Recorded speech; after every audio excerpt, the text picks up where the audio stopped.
Se você falhar em um único ponto da lei, torna culpado de toda a lei.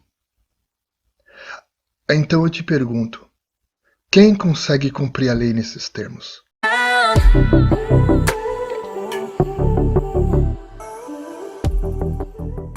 Hoje eu quero falar sobre um tema que é pouco esclarecido dentro das igrejas, que é a lei de Deus na nova aliança.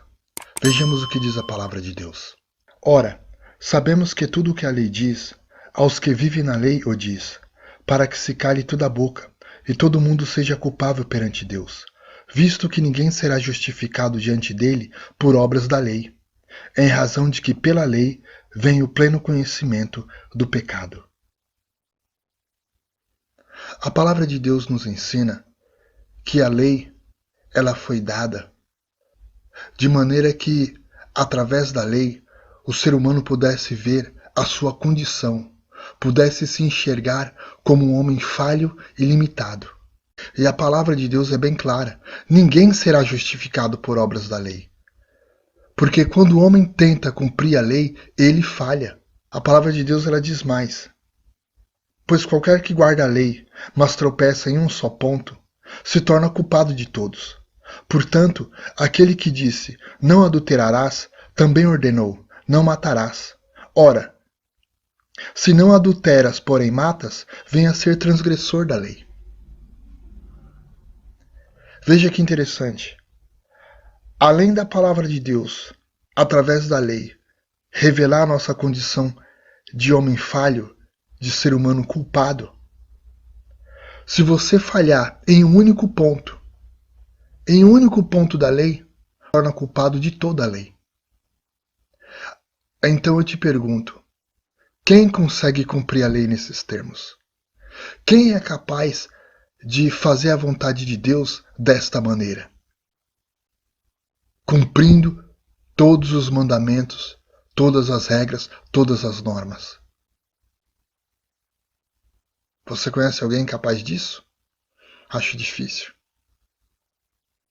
Mas então eu te digo, como é possível sermos aceitos, aprovados, reconhecidos por Deus, já que pelas obras da lei ninguém é justificado, já que pela lei vem o pleno conhecimento do pecado.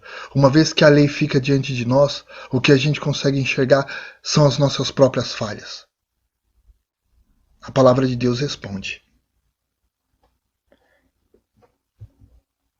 pois o que diz a Escritura? Abraão creu em Deus, e isso lhe foi imputado para a justiça.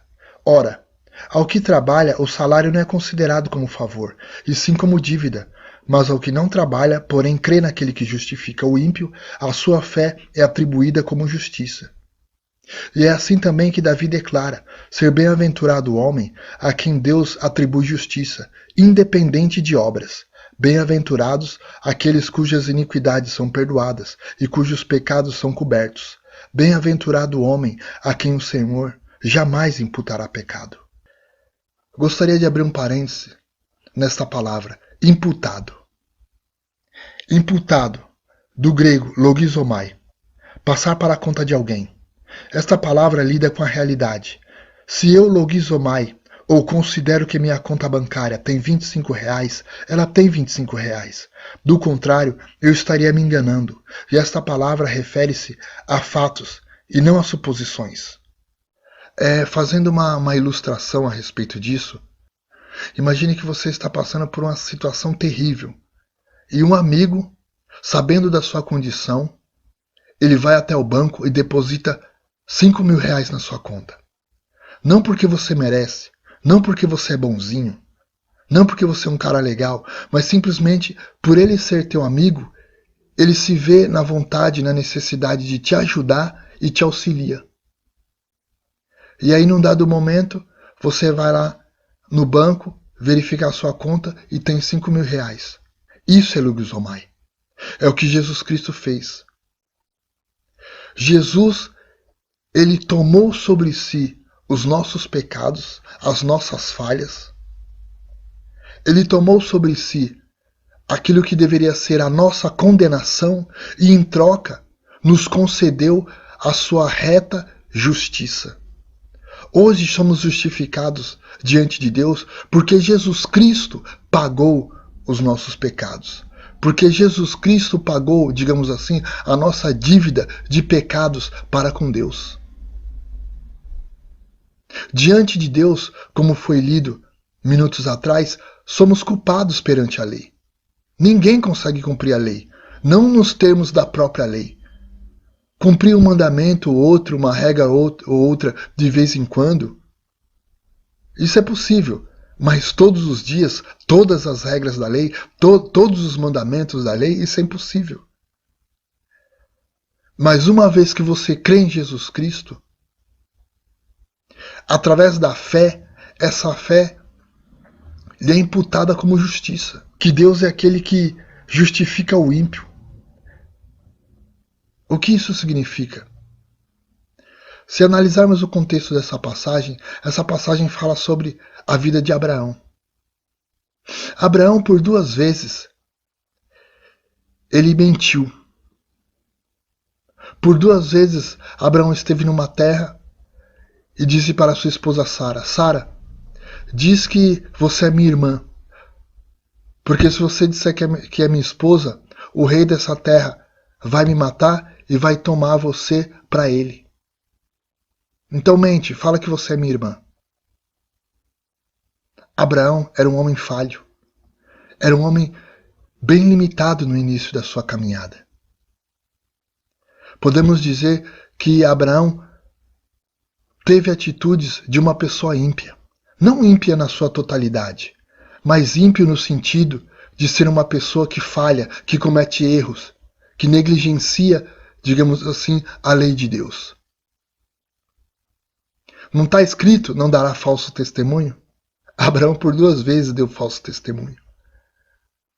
Mas Deus é aquele que justifica o ímpio.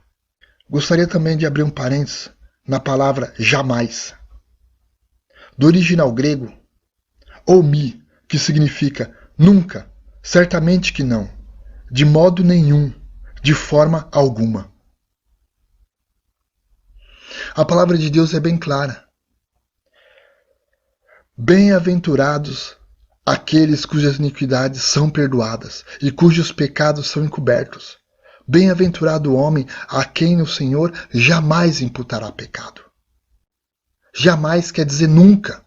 Quer dizer que Deus não tem o intuito, o propósito, o interesse de ficar apontando o dedo para nós e nos condenando e nos observando como alguém que está ali à espreita procurando qualquer falha para nos acusar.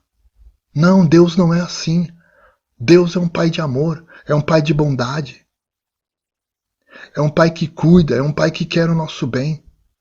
Uma vez que você tem uma fé viva e verdadeira, sincera em Cristo Jesus, essa fé lhe é atribuída como justiça.